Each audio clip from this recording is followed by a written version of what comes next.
May Jesus be praised and onward with Mary. A good and holy day to all of you, dear children, in the Sacred Hearts of Jesus and Mary, and in the most chaste heart of Saint Joseph. Welcome back to our morning feature, Saints and Coffee. Today is Friday, the 2nd of May, the first Friday of the month dedicated to Our Lady, to the Rosary, and therefore a day dedicated to the Sacred Heart of Jesus. And above all, I would say today is the liturgical feast of Saint Athanasius, Patriarch of Alexandria, and a great, tireless, solitary defender of the Christian faith against Arian heresy in the 4th century. This morning, Brother Celestino gave the homily with significant peaks in listenership. It is incredible how this Radio Domina project is moving forward. We are in an incredible situation from a structural point of view, and yet the truly incredible thing is that we have what amounts to an extremely powerful network. This morning, there were 700 people attending the Mass live. These are significant numbers because it is a weekday Mass. A weekday Mass on a weekday, even though today feels, among other things, like a Monday, because I don't know if it happens to you as well. Every time it's an existential upheaval, these 25th of April, 1st of May, it always feels like it's Monday, doesn't it? Lately we've had so many Mondays ahead of us, but today it's only Friday. So the daily Mass is attended, participated in with significant numbers, which Telepadre Pio and TV 2000 often do not achieve. They do not.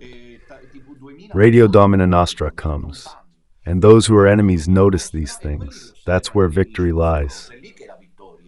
700 people this morning for Fra Celestino's Mass. You know, it's not Sunday, it's not Corpus Domini, it is not Easter.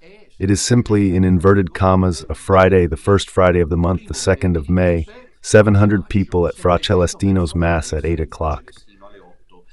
And you know, 700 people fill a cathedral on a weekday. A virtual chapel.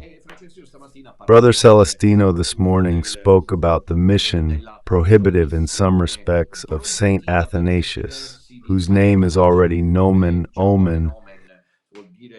Athanasius means immortal in Greek.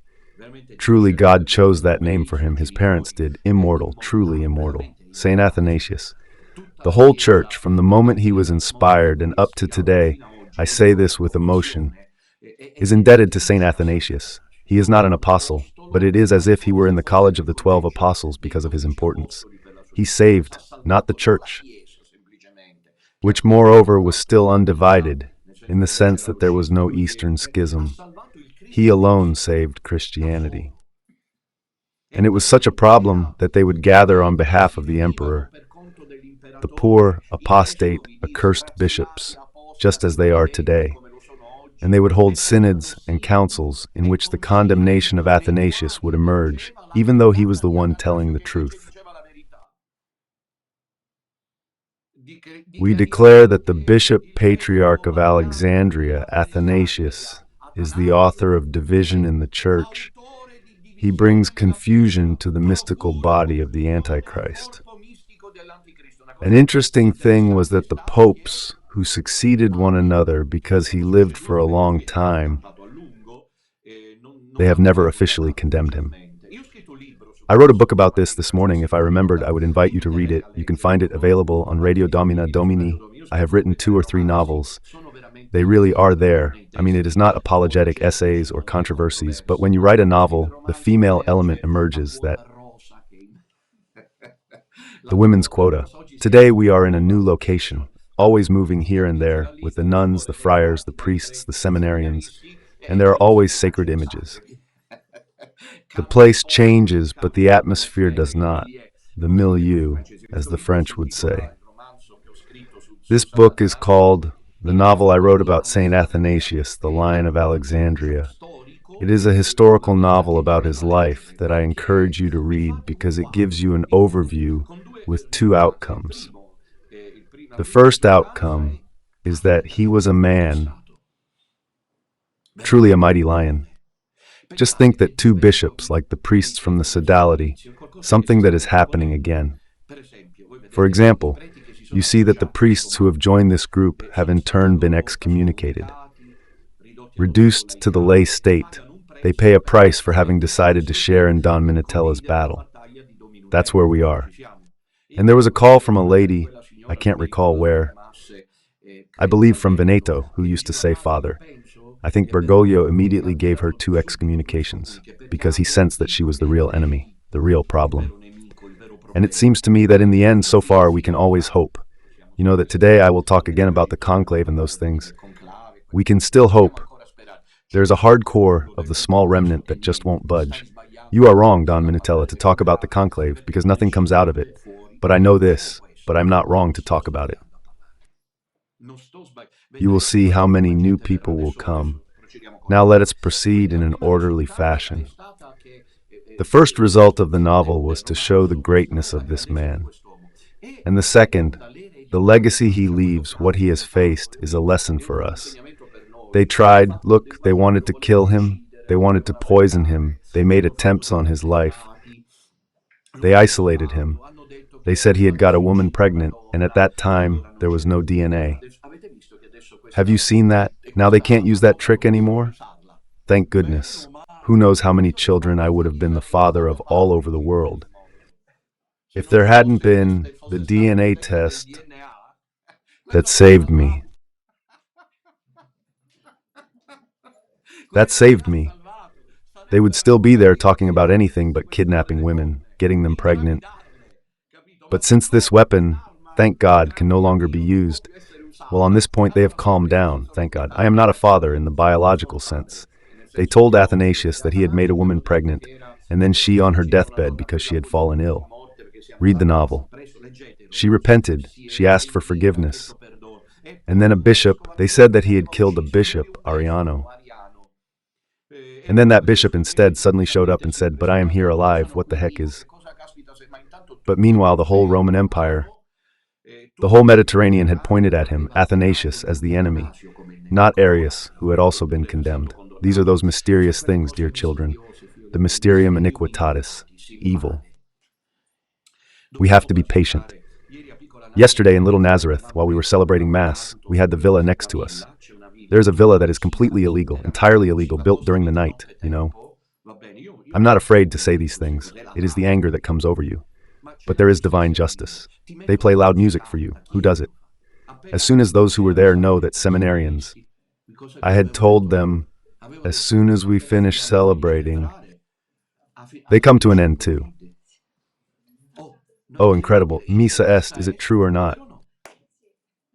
The music ended. So then I went outside and with everyone I said, let's shout forward with Mary or Hail Mary, something like that. Because the devil never stops bothering. You have to stay there patient with the rosary in your hand and keep going. But St. Athanasius, however, had protections that we do not have. So we have overcome. St. Athanasius. Because St. Athanasius had the Pope. St. Julius, the Pope who protected him, brought him to Rome, wanted to meet him, listened to him, and he understood that he was a man of God who cried out the truth. And so he could not do very much.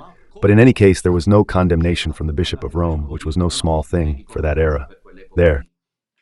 And then he had the support and backing of the desert monks. In particular, look at the name. St. Anthony the Abbot, who was a friend, a devoted admirer, and he had these 2 supports. But Our Lady alone surpasses them all. For us, we do not have the Pope because he is not there. We do not have the monks because it is not very clear what on earth the cloistered monks are doing. But do they not notice, look, it is an incredible moment. But do they not notice the heresy about the cloistered nuns? Let's leave aside the fact that they are women. It's not meant in a pejorative sense. I mean, they are not called to become protagonists unless among them there is a Catherine of Siena, right? But the men... As for me, Burke, you remember, he asked me to go and lock myself away in a convent, in a monastery. Cardinal Burke, who is now entering the conclave, go and lock yourself in a monastery and pray. Christ, I remember that. They thought he had called me to make me a bishop. I was convinced of that. However, Athanasius, if you read the book, you'll realize it. The novel I wrote, you can request it at the office. Athanasius had a couple, as well as the Pope, who could not be touched, of bishops who sided with him. I remember two, both saints, one not officially. Saint Eusebius of Vercelli was Bishop of Vercelli in Piedmont. The other was called, do not be alarmed by the name, at that time it was common, because the name itself is not negative, it is the devil who made it negative. Lucifer, that was the name of this bishop, it means bearer of light. Afterwards, it was no longer used, but it was also a name that was used in the past. He was bishop in Cagliari. Vercelli and Cagliari. A synod was convened to condemn, as happened to Saint Athanasius, and the two of them said no. Athanasius is right. Just imagine what this man all alone had to endure. Athanasius telling the truth. Do you know what happened? Both of these bishops, due to having defended Athanasius, deposed and subsequently sent into exile. Christ. So really, but he hasn't given it back to us for about 40 years. I don't know if you know. Do you know what the martyrology is? The martyrology is that every morning the Church of Rome tells you who the saints are, you. It tells you the day before. And yesterday, when he announced today's commemoration of Saint Athanasius, he put it like this: Saint Athanasius. And there is this phrase that is used only for him throughout the whole year, with thousands of saints, martyrs. There are all kinds of saints, but only for Saint Athanasius. The Roman martyrology writes as follows: the whole world turned against him. This is what strikes me. He did not give up, who knows at what moments. He lived on his own, because then instead he fought. Who knows what he suffered? However, he is a pillar of the church. He is a doctor of the church, because he also wrote some texts. We invoke him because the historical moment is no less problematic than his, indeed, as was said this morning. Very good, Brother Celestine. Everything that he did, Saint Athanasius, we are experiencing again in our own days, in an even worse way. Why?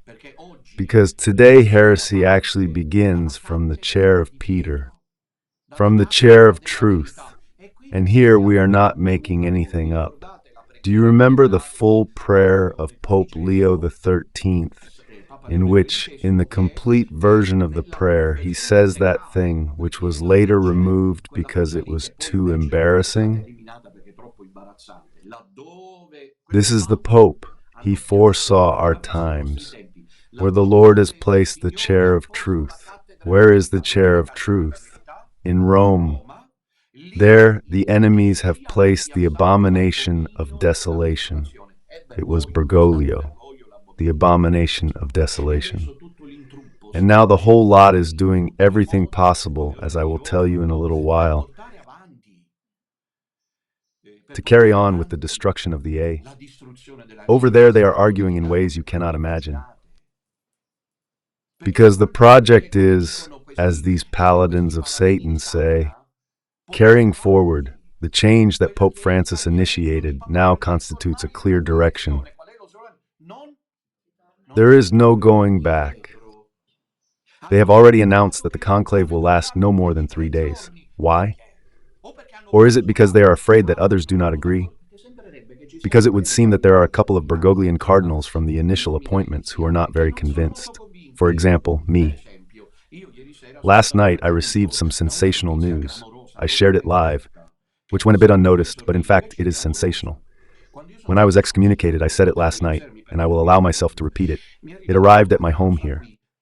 On the 18th of November, 4 priests came, 2 from Sinisi, where I live, and 2 from Palermo, to notify me of the excommunication with a real and proper blackmail. Perhaps I have never told this story. There is still time. Recognize Pope Francis, Alessandro. Forget it. He is not the Pope. Signature, they told me. I signed my 2 excommunications, a unique act in history. Unique? How long has the Church existed? 2,000 years. Not even at St. Athanasius have I seen that. And that's not a joke. 2 excommunications in the same act. That has never happened. It was Pope Francis the Merciful who had, like rabid dogs, smelled. And who is this one here who says this? from Sicily, from Palermo. But who is this? Take note, who is this here? And then destroy him immediately. 2𝐥'Communications. Why was I saying that? Because when I was signing, I saw the signature of the cardinal, the executor of the act, an unfortunate man even worse than Bergoglio. Because you must know that the sycophants at court, the sycophants, the bag carriers, the bootlickers, and I'll stop here because I respect you, otherwise I would use swear words. These people who are at the court, they knew it was an unjust, excessive, aggressive act, without a canonical trial, without any possibility of justifying the things I was saying. But if I say that there was the St. Gallen Mafia and I bring documentation, you Holy See, if you are not infamous, you Church of Rome, if you have not become one, as Fra Celestino said today, recalling my first statement, an unworthy prostitute, you must accept the confrontation and you must answer the things I say.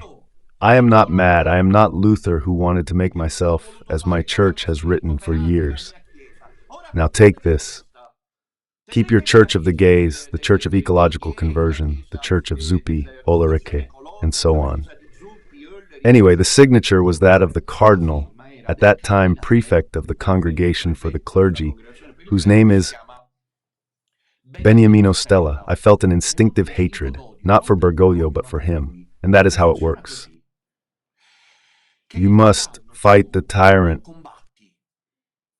But what makes you angrier are those who stay at court with him, because tyrants carry on, because there is the court. Think about it. Bergoglio was able to start the process of splitting the church, because he's a bit, let's say to put it this way, Lucifer, Satan, and those are the diabolical legions. Because otherwise, what could he do? Bergoglio. So Beniamino Stella signed. Well, I said, Lord, help me, because I feel hatred towards this man. You know, it happens. We are human. There's no point in hiding it. Sometimes you get that instinct of hatred. But if you belong to God, and you have Our Lady's hand on your head, Our Lady immediately takes care of it. She sends you the angels. She does it straight away. I see it with myself. Immediately. I heard a gentle voice say to me, I think it was Angelica, in due time you will have your just reward. Just reward.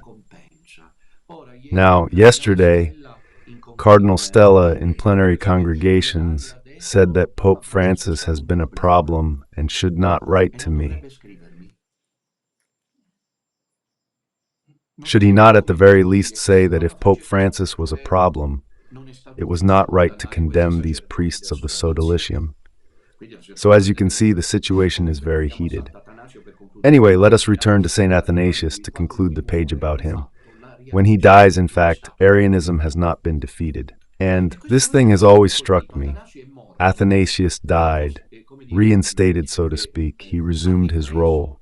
Just think, 5 times, 4 or 5. If I remember correctly, he went into exile. Can you imagine? 4 or 5 times in exile. But in the last years of his life, he was able to return to Alexandria, which is a large one. Even today, a city on the northern coast of Egypt, which overlooks the Mediterranean Sea. Beautiful city, Alexandria. Few people know this. One should visit it, even though it is fundamentally Muslim, because the mortal remains of St. Athanasius and St. Anthony the Abbot are there. Few people know this, but one should go to Alexandria. There are these 2 great saints, the first monk of the desert and the great St. Athanasius. They are buried there in Alexandria. He returned in his final years. Truly the last years, the very last, were rather peaceful. People, well, he would die peacefully, but Arianism had not been completely defeated. On the contrary, I do not know if you are aware, he dies, and Arianism will continue for another approximately 250 years before it is completely eradicated. Because, my dear children, I would like you to be prepared for this. Here we are faced with something similar. It is an imposture. It is a cocktail of heresies. It is not just one. The Arian one was the worst and remains the worst. I do not know if you have managed to follow me so far. We are in the morning. Father Celestino's morning homily drew record audiences. Radio Domina is advancing. We're structurally sound with a powerful network. I was saying that Arianism is the worst heresy that exists. Remember that. There cannot be a worse one. Although others have arisen over the centuries, those who have denied the real presence of Jesus in the Eucharist, those who have denied the virginal conception of Mary, those who have denied the infallibility of the Pope ex cathedra, there have been many heresies over the centuries, but none surpass the Arian one. Today it was worth talking about this because it is St. Athanasius' day. No heresy is worse than the Arian one. Arius was a priest from Libya near Egypt who was very good at speaking, but according to what they say, extremely ugly. It's not Easter, just the first Friday of May, with 700 at Fra Celestino's 8 o'clock Mass filling a weekday cathedral. Black. But when he opened his mouth, he enchanted people. In error, though, like Bergoglio and Athanasius. But Satan always finds his means, because the empire supported him, then the church condemned him, nothing more. Incredible, the church did not live. Today, yes, today it is the new one. But before today, the church has never experienced anything more incredible. A council was convened with 318 bishops. The Pope could not go, and he was wrong not to go. In that case, he should have gone. Because you cannot oppose the Bishop of Rome, because Rome is over here. Nyssa and Alexandria, Egypt. And here back then they were the two worlds. He did not realize its importance, so he sent someone, but he should have gone himself because of how important that council was. By the way, this year marks the anniversary, 325 to 2025, you see? After 1700 years, Bergoglio was meant to celebrate in Nicaea, though why remains unclear.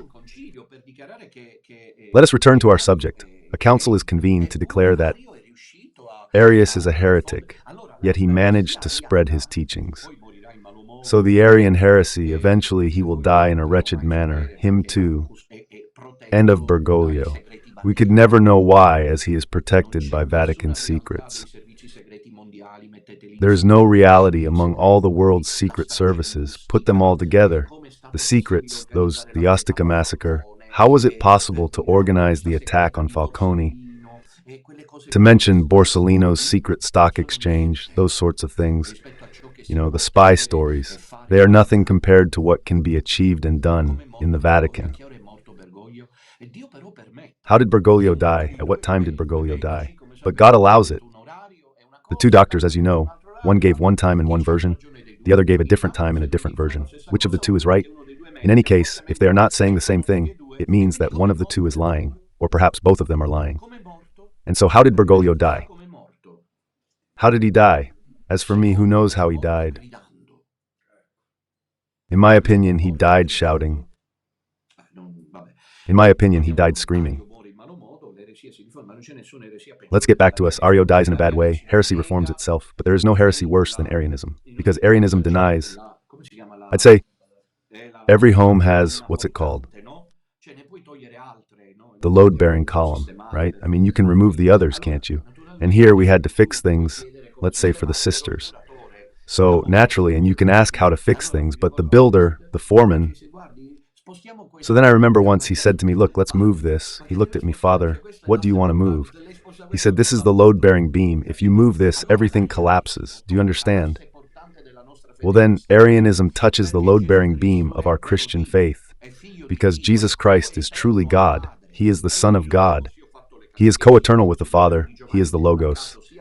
If I've given the catechesis on the Gospel of John, which is not by chance both the Arians and the Neo-Arians, thank you. Contested as a gospel, too philosophical, too Hellenistic, not Jewish enough. The Gospel of John, above all, says that in the beginning was the Word, the Logos. Arius says no. It certainly has not always existed.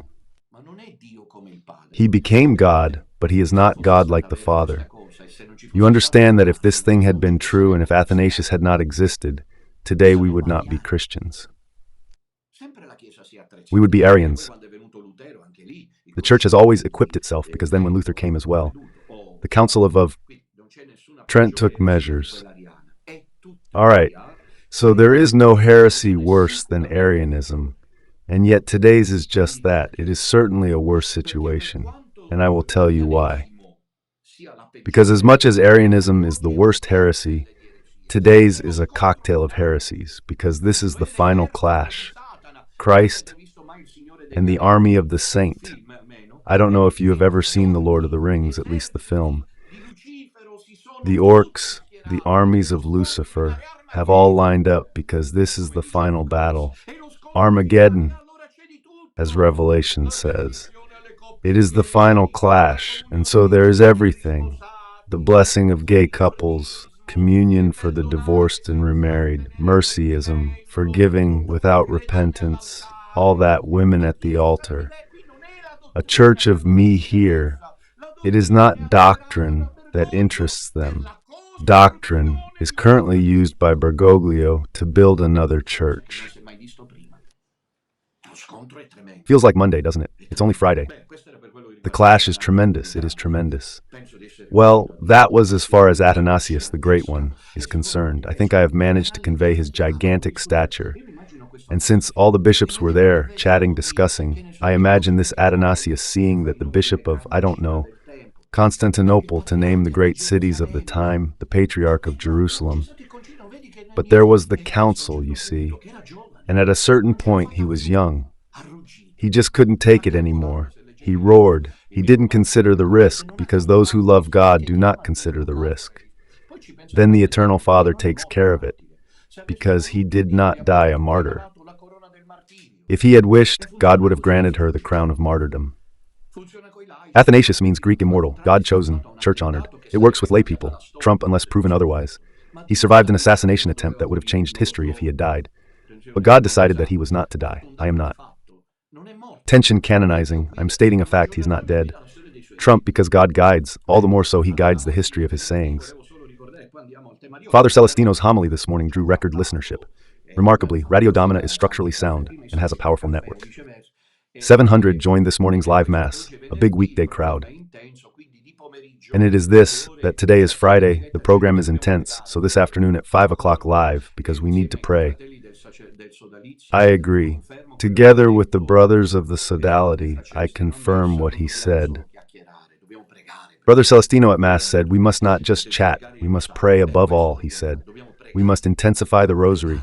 This is what we must do. We must pray. We must pray a great deal about this matter, here. Today at 5 o'clock there is the second rosary, with the fourth day of the novena. Is that all right? The second rosary with the fourth day of the novena, and then this evening at 9 o'clock there is the third rosary with the pioneers. But the rosary will be brief, because I have to do the catechesis. What do I mean? That the litanies and all the liturgical and spiritual paraphernalia, we'll do that in the afternoon. This evening the pioneers are coming, but we'll just do the rosary, the one with the 5 mysteries, because there needs to be time for the catechesis as well. I don't know if I've managed to make myself clear. We are preparing ourselves for an important event. I hope you all understand how important it is. If you do not, that is a problem for me. First of all, that is Milan, 29th June 2025. Quite a few have already arrived, some of them different. Several people from the central southern regions are discontented because airline tickets cost too much. And otherwise, someone has to pay, because it's my fault if I'm holding it in Milan. If I'm holding it in Milan, there must be a reason. It's not as if I'm choosing Milan on a whim, unless proven otherwise. I was born in Palermo, and I am Sicilian. So I would like to say to my friends from the south that I understand you. I do understand you. If I'm in Milan, there's a reason. I mean, organize yourselves without chatting. Why? I'll give you an example. 2 people, husband and wife from Palermo, already brought it to my attention this morning. They already told me this morning that they have bought the plane ticket. They did a mathematical calculation. We want to go. We make up our minds. And for a couple of days they've been thinking about it and checking every day. Domini costs 135 euros. Look, it's gone up again today, 140 euros. It's clear that the more time you waste, the more the price goes up. If, on the other hand, you make up your mind today, brother and sister, Apulian, Calabrian, Sicilian, Neapolitan, it's easier because then from Naples upwards you can come by train. We are at a greater disadvantage, but come anyway. Make a sacrifice. However, since Don Minutella needs to have the liver, the one of St. Athanasius, mine is truly an elephant's liver. So I understand your difficulties, but what do you want me to do? Regionalize things now? And should I take into account the disagreements, the Neapolitans against the Milanese, the Apulians against the Piedmontese? Does it have to end up like that? Let's do it this way. If you all agree, it will depend on the applause, and they are already getting ready. But who is there? But if I haven't said it, but are you brainwashed? Honestly, I'll have to take you all away. Let's do it like this. 700 at Mass. But everyone should take responsibility for their own actions. I am referring to those who complained that it is in Milan.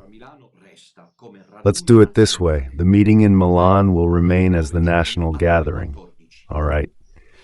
29th of June at 14 o'clock. It will last exactly from 14 o'clock to 18 o'clock. Exactly from 14 o'clock to 18 o'clock.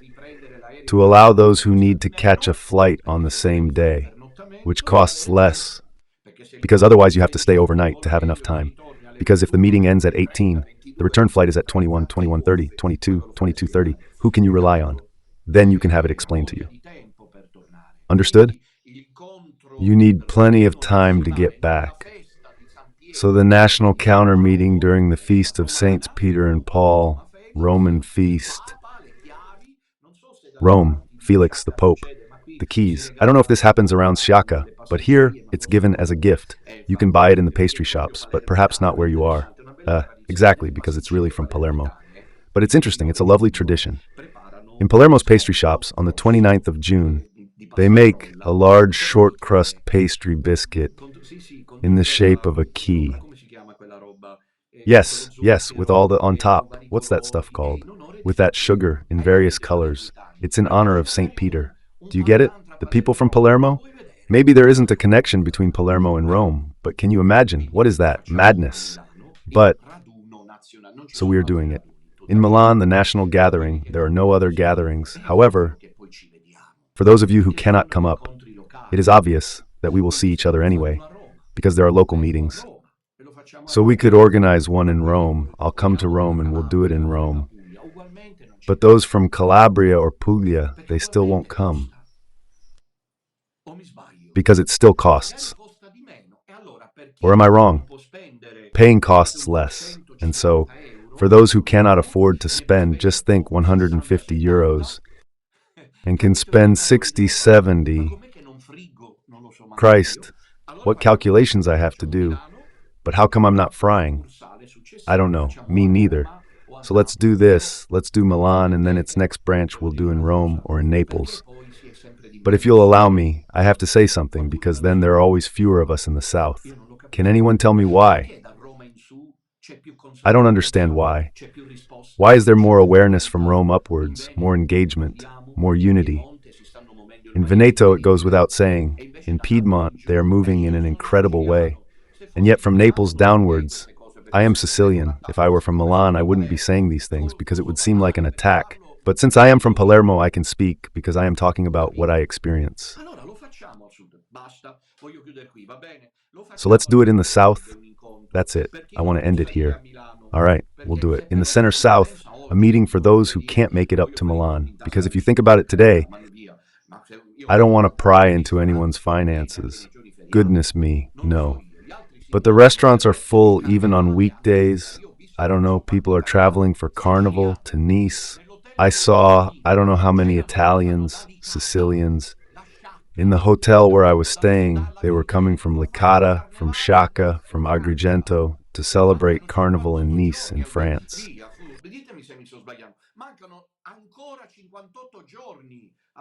There are 58 days left until the gathering in Milan.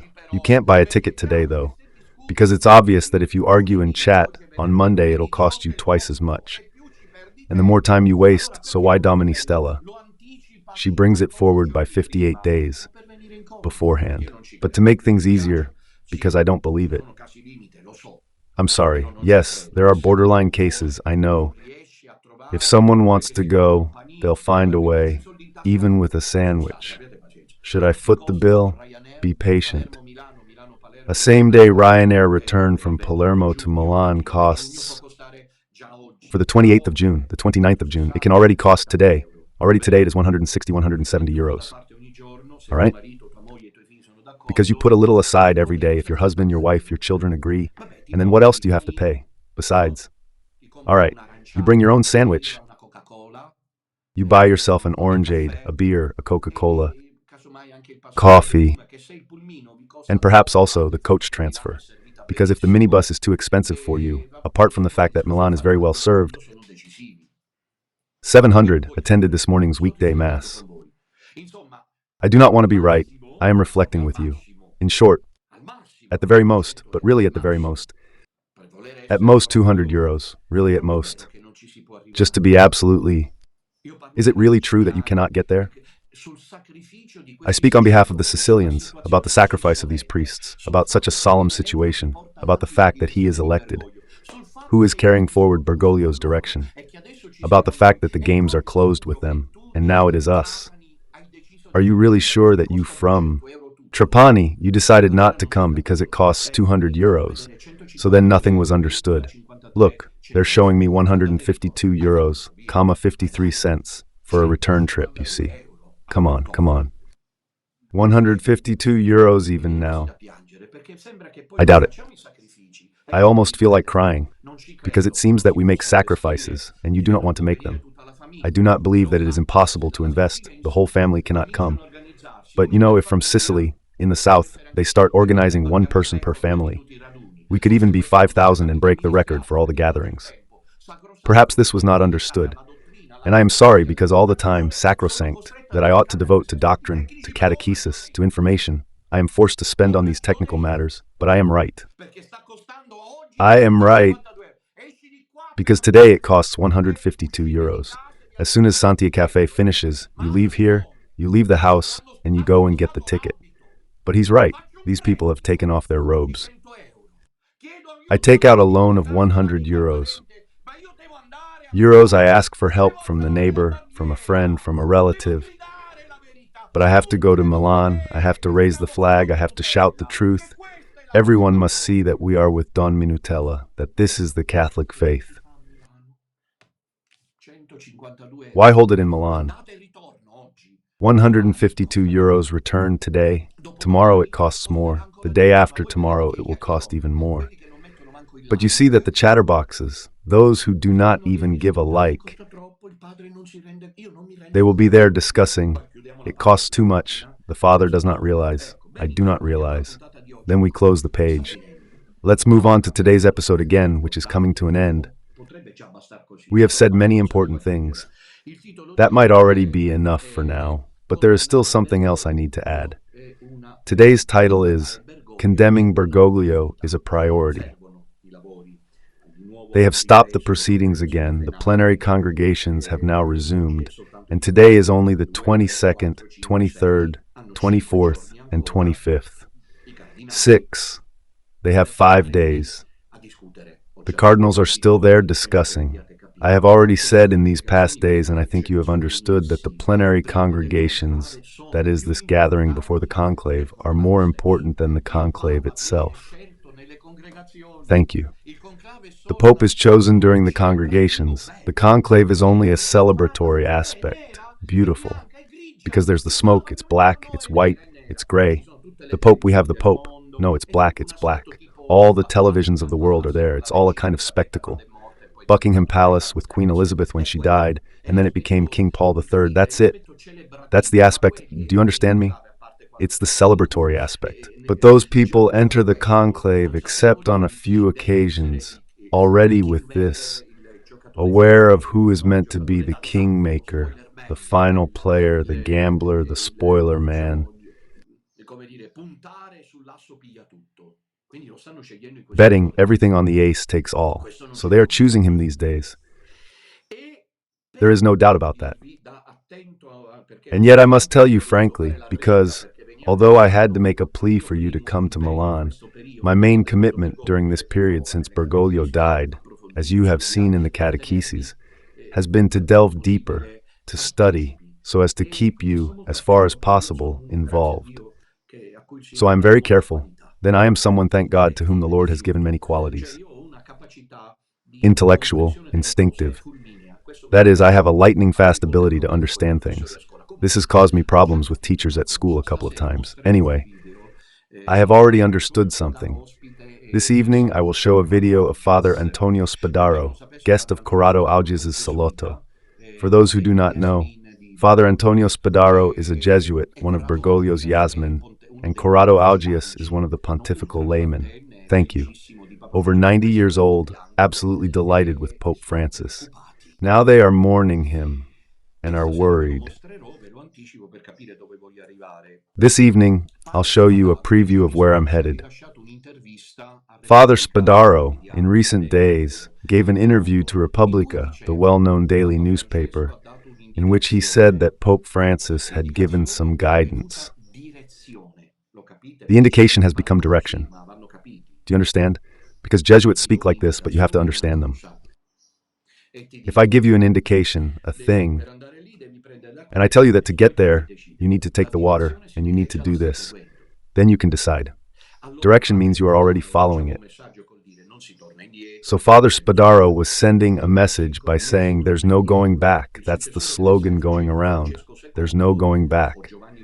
The successor must be Francis II or John the 23rd, the 24th, or because they're cunning Masonic tactics. Get ready.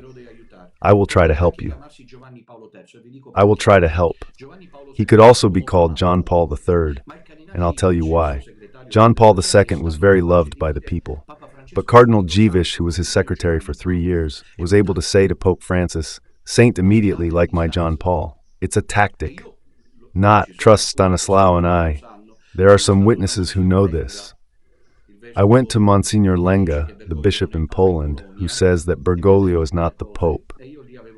And he told me some things, and I had doubted them, because that's how I am. But then I found out that he was right about 𝐥'𝐸𝐵. Look, Jesus had the Apostolic College, and I will stop here. The Passion was made possible because one of the 12 betrayed him for 30 silver coins. 𝐥'𝐸𝐵's statement is extremely serious, but it could be decisive.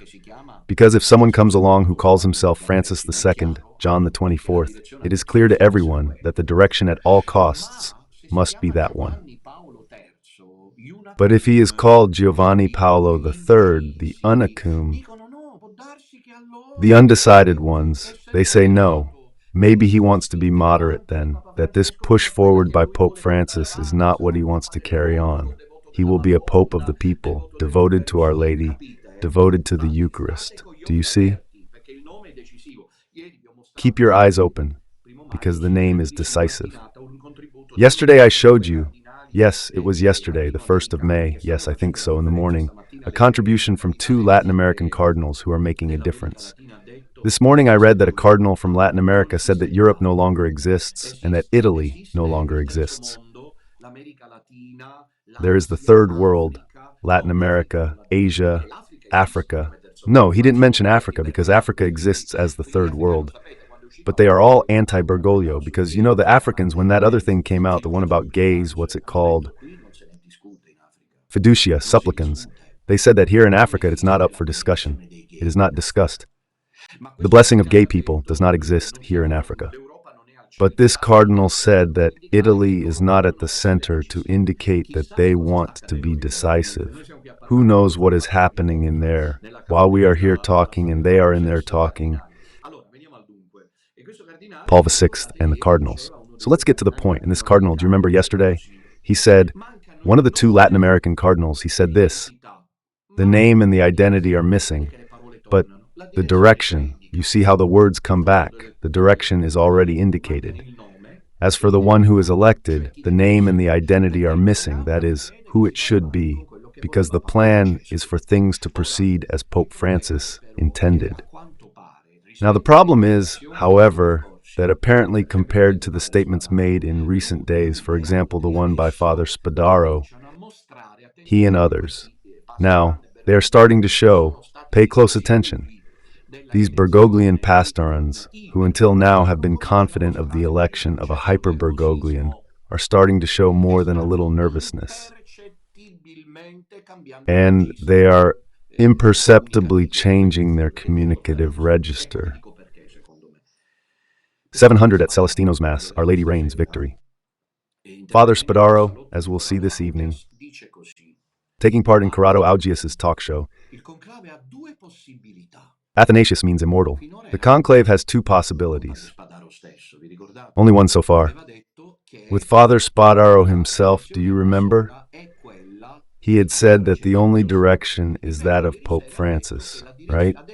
Instead, last night he said that now there are two possibilities. It is already different. It is no longer just one. There are two. He himself says so, the same person who, in recent days in Repubblica, had said that there could only be one direction.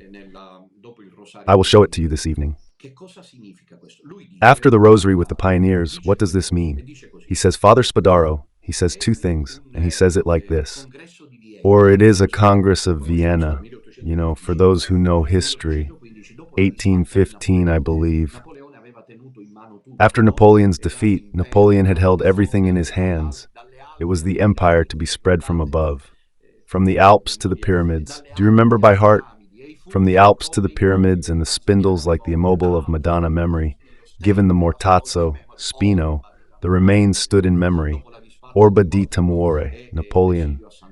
After the defeat at Waterloo and exile on St. Helena. St. Helena, yes, St. Helena, I think. Yes, St. Helena, I'm asking the historian for confirmation. But I also have a good memory, thank God. And when does Napoleon die? When does the defeat at Waterloo end? Where Napoleon loses to the English and the Prussians, the geopolitical order changes. So at the Congress of Vienna, the powerful men of the time decide to restore what was there before.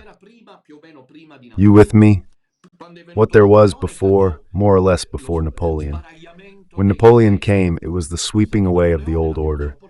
There was Napoleon, we put up with him. He was the commander, a tyrant, a chief, an emperor. He died or he lost. Now we are putting back into play what was there before.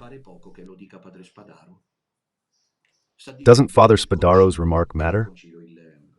He is saying that the council, in fact, the next conclave on the 7th of May could be, he said, a repeat of the Congress of Vienna. That is, Bergoglio has died. Things go back to how they were before. Please, I say this to the hottest heads of the little remnant, and there is none hotter than mine. Let us pray. Because God does not have to come and ask for permission, not even from Don Minutella, nor from Brother Celestino, nor from Father Enrico, just to name three. He might have decided that, with Bergoglio's death, that would be enough. The false church dies. Of course, it will have to be resolved. The problem of the validity of the conclave, however, if they enter the conclave, pre-Bergoglian cardinals, because they should do this, it will not happen, because I can already see that it absolutely won't happen.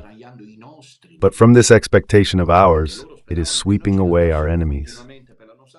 Because they hope that we would just keep going our own way, and instead, no. The church belongs to us, Rome is ours. To those who have remained with the apostolic faith, not to the apostates, the unaccome, who have followed Bergoglio, Pope Francis, Rome is ours. So we can hope. But for Father Antonio Spadaro to say that there are now two possibilities, that is, either the Congress of Vienna, so a step backwards, or to go forward along the path of Pope Francis. But how? Until a few days ago, you were saying that there could only be one direction, which is that of Pope Francis. Now, last night, he said to 𝐷𝐼𝐸 𝐲'𝐻 on a television program about the 𝐓𝐿𝐶, there are two possibilities, and he mentioned the Congress of Vienna. Don't you think these are signs of a certain nervousness among the Bergoglian troops? Don't you think so? Because I'll tell you why. I am not an expert on Freemasonry, and I have never been interested in becoming one. Once some radio stations contacted me for an interview. I said yes. As soon as they started, they sent me the list of questions. Well, you mentioned Freemasonry. I declined the invitation. I said, sorry, I am not a journalist or an investigative writer. Ask someone who is competent. I am a priest. I've always refused. Freemasonry baffles me. But one thing is clear. As with all human phenomena, Freemasonry is not a monolith. It is not just one color. So far, there has been the prevailing Freemasonry, the Bergoglian one, red, left wing, a rainbow. But from what I have understood, there is also another form of Freemasonry within the Church, which we call the black one. That is the right-wing, conservative, restorationist one. Do you think God might allow these troops? Just imagine, will they clash with each other? It could be. But from what emerges, why can the cardinals not speak? You know they cannot speak. This difficulty would arise. And some other signs. Why? Because Trump is in the White House. Do you see how it is God who guides history? Trust me. If Biden were still there, who was forced to step down due to premature aging? Who lets her do this? And what if she had won? Kamala Harris. Good night, musicians. No general congregations needed. They'd have elected the Pope straight away. There's a risk Donald Trump becomes Pope. There are some videos going around. There are some images of Donald Trump going around. We have a Pope, and since his motto was, let's have a bit of fun because we deserve it. A bit. And since his motto in American was, Great America Make Again, then he would appear saying, Great Rome. Make church again, great again.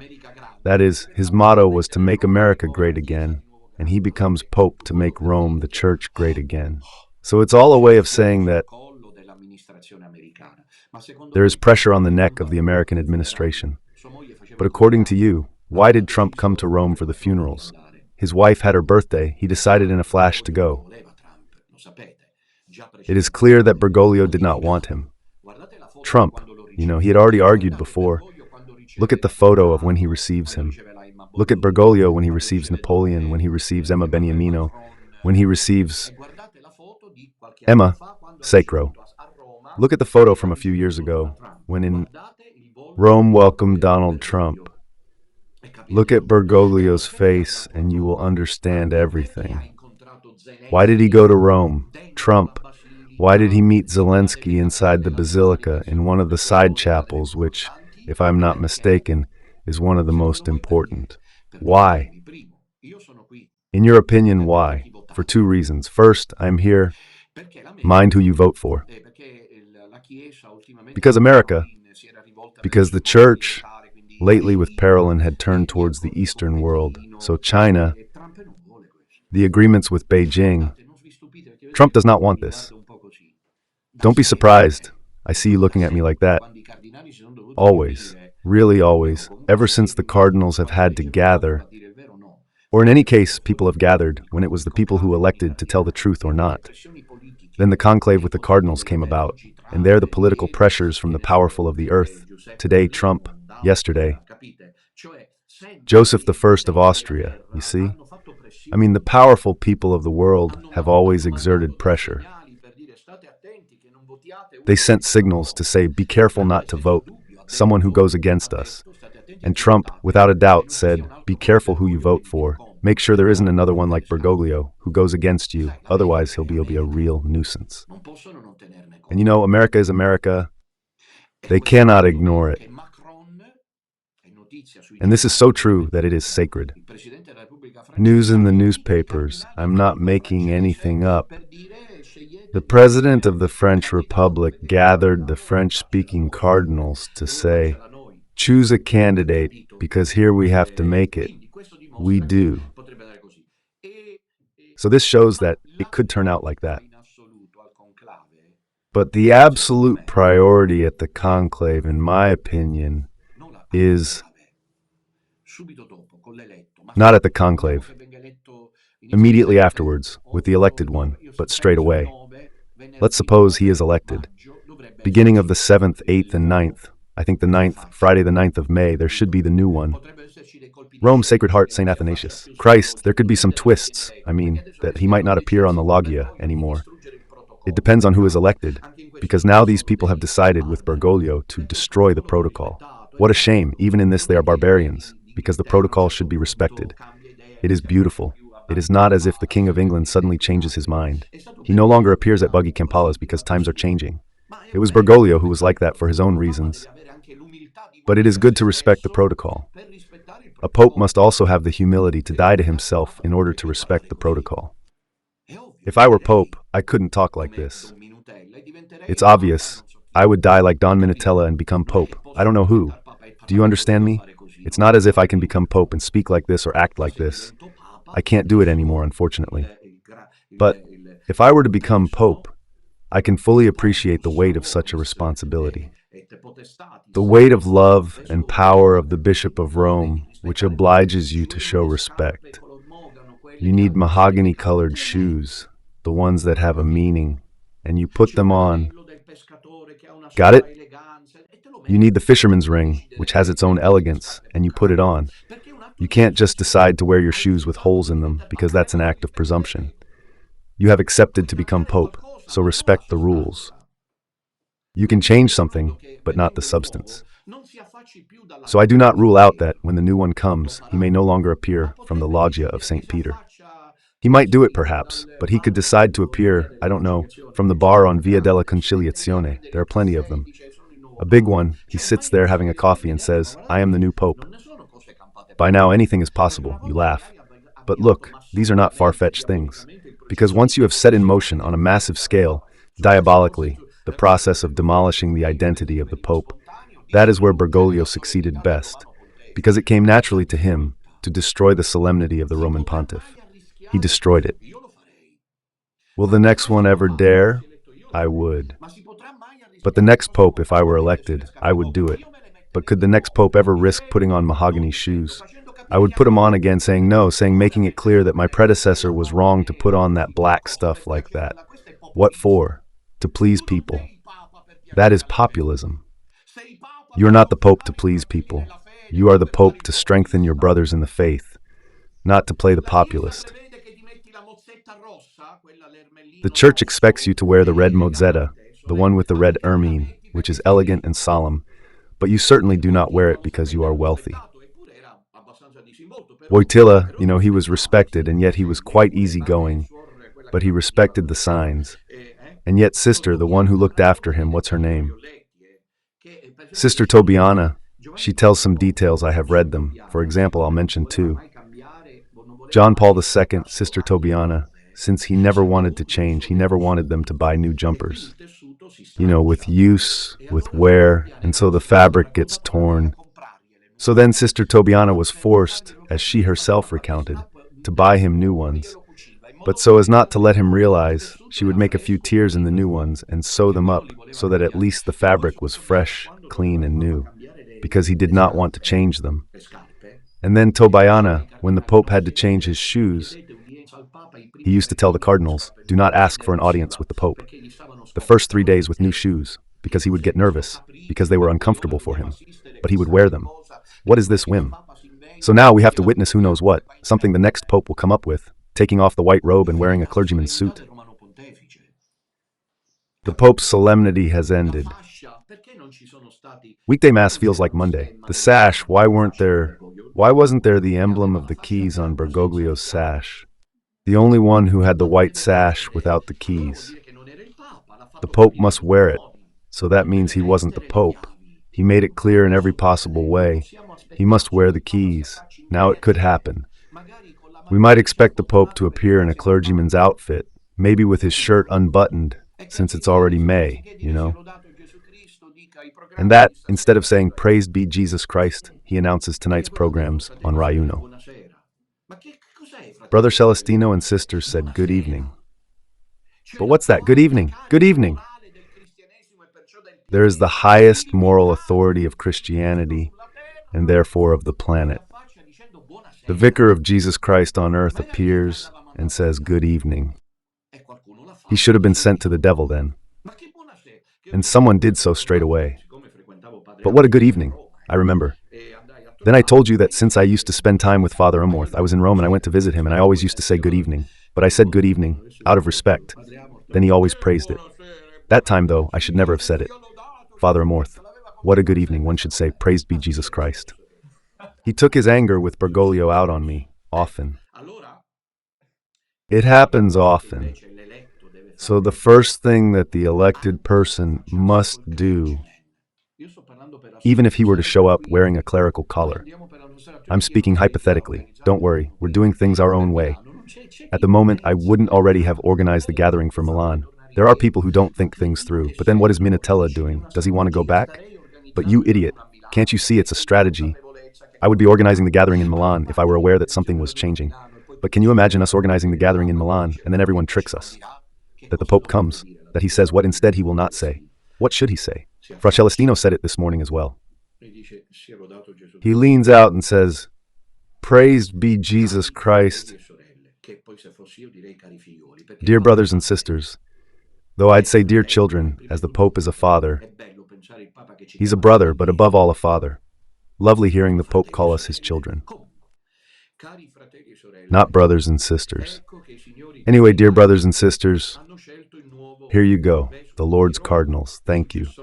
They have chosen the new Bishop of Rome, the successor of St. Peter on the chair of truth, and those things there.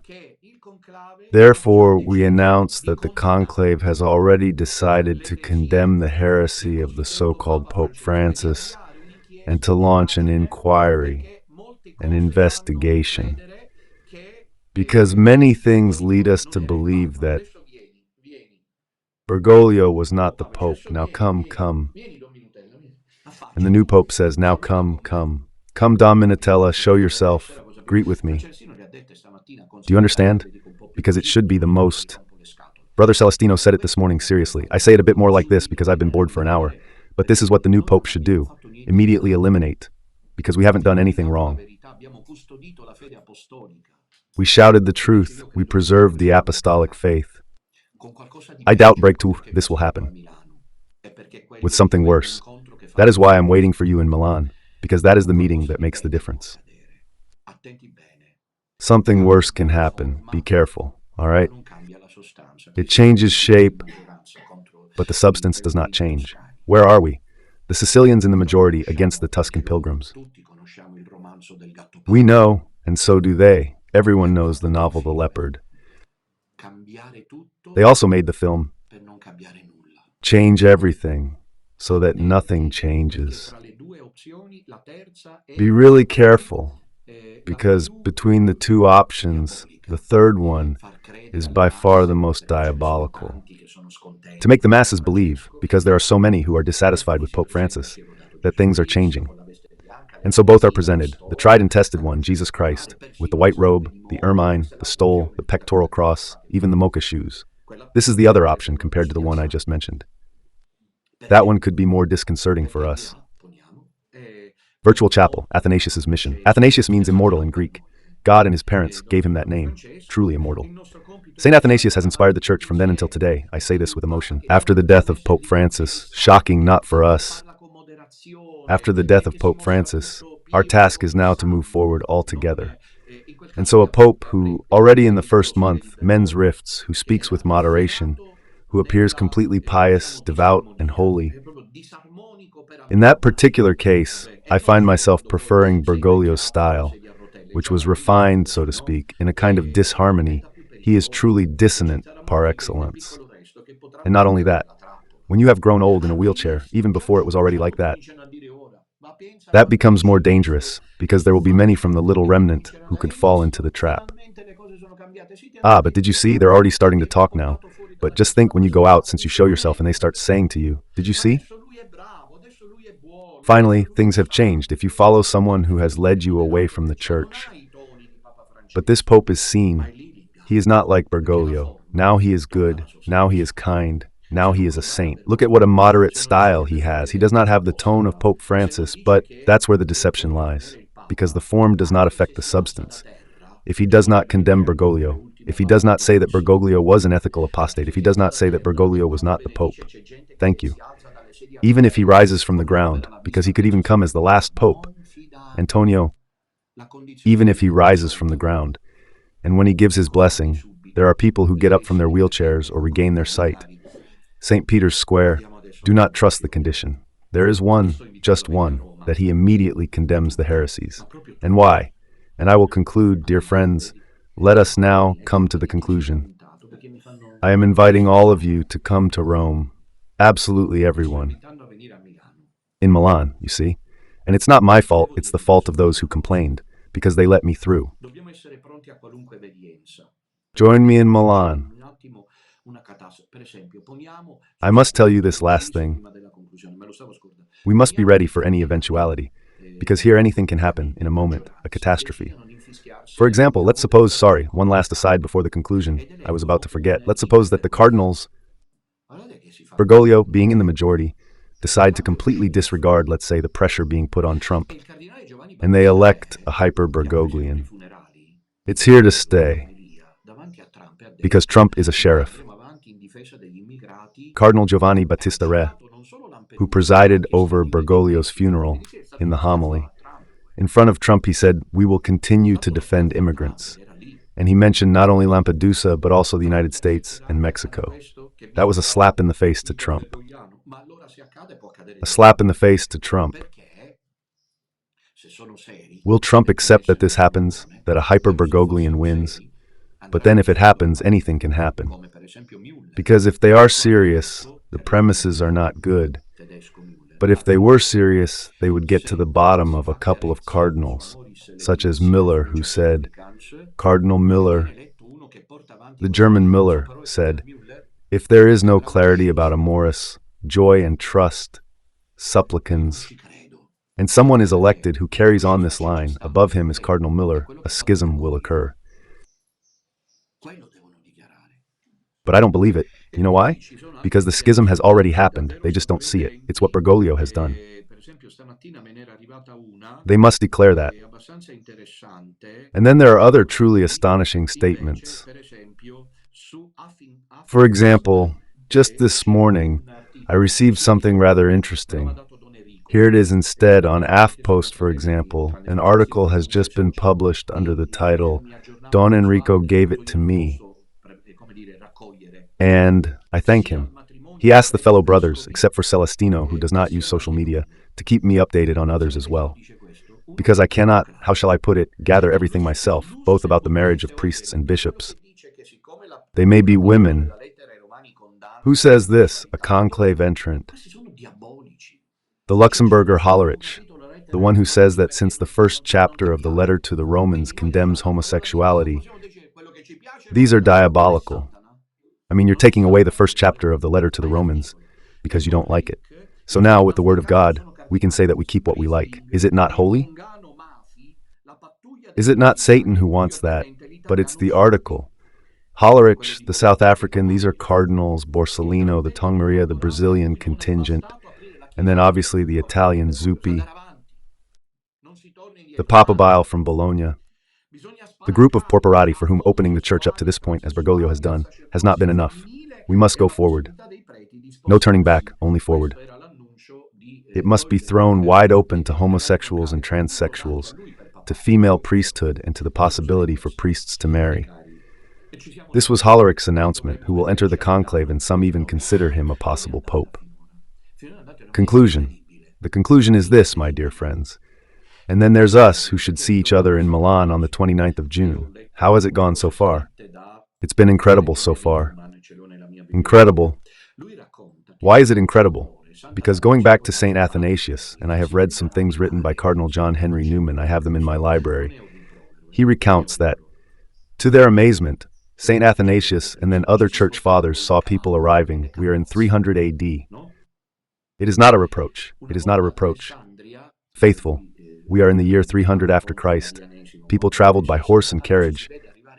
Feels like Monday, but it's Friday. Once in Alexandria, where he was preaching against Arianism, against heresy, and St. Athanasius, he sees people arriving from the south of Egypt. They had traveled for 2 days.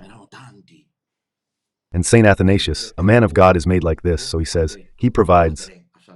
They had to rest, prepare something to eat. How did they do it? So many. And the group leader said, Father at St. Athanasius, we have come because we have listened for a long time to your appeal not to attend Mass with the Arians. And since we needed Jesus in the Eucharist and the apostolic blessing, We made this journey. We will see each other at Mass, we will receive the blessing, and then we will go back. We did it. For those times, 2 nights of traveling, and you do not come to Milan because it is far away. You have not understood anything. You have not understood the apocalyptic act of Milan on the 29th of June. And this saddens me. It saddens me because then the devil says to you, see, who makes you do it? You have lost your habit. You live a life where they could get rid of you at any moment. How do you live?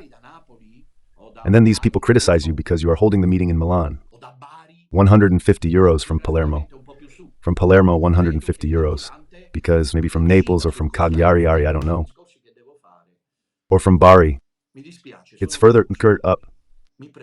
I believe that fuel affects the cost of the plane. I think that the points I need to make. I'm sorry, I'm disappointed in you, I'm worried. I think I shall remain alone.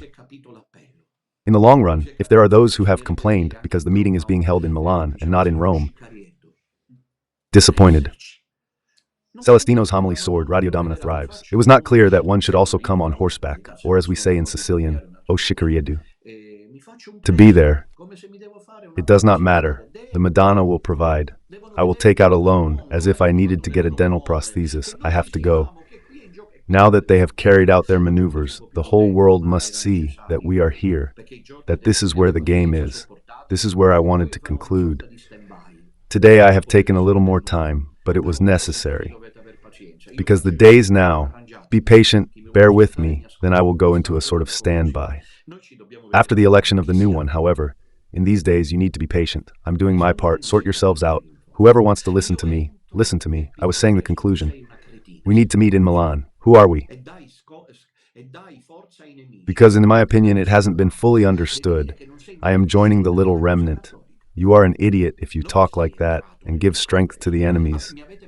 You're not joining anything. You must say that you have never left the Catholic Church. Not that you have entered the little remnant. Have you ever heard me say, enter the little remnant? You don't actually enter anywhere. If anything, you leave. And never mind if millions have left. We reach 4 acts. It doesn't matter. I've always said it. I do not care about being alone. Because when I speak about the false church, I speak above all as a theologian. Then I have the locutions. Jesus, Our Lady. I am comforted. I cannot hide it, in defiance of all my enemies, whom I could not care less about. I cannot hide it now more than ever, but I do not speak about it. I do not only have the testimony, yes, I have support that comes to me from above, but that is normal. I would say it is obvious, because, thanks to gratis data, and because with every mission God gives the little grace of state. So I have had support, especially in the moments when I was alone and have been alone, that came from above. That comes afterwards, because even if I hadn't had that support, maybe I would have finished earlier, but it was clear to me that that was not the Catholic Church. And who are we? I belong to the little remnant. I left the little remnant. I left because Father Fare does not shout, so I left the little remnant, and then I returned. But what kind of people have we had among us? The people, that one acclaims the people. Oklos in Greek. It is a negative word in the Gospels, because it is the oklos that shouts, crucify him, after they have eaten the 5 multiplied loaves, some of them. Maria Vati says so. Cake. Many of those who had benefited were shouting, obsessions, possessed by demons. The crowd is dangerous. I have left the small remnant. Why did you leave the small remnant? Because Father Fare does not shout. Dom Minutella shouts, and so it is more pleasant. Father Fare, then also this. Anyway, it is more pleasant. I do not know. Well, more pleasant, Father Fare. All right, keep it then. You have left the small remnant. I did not understand anything. Another example. I'm leaving the little remnant because I no longer feel comfortable, because I had an argument, and so I'm leaving. It seems nobody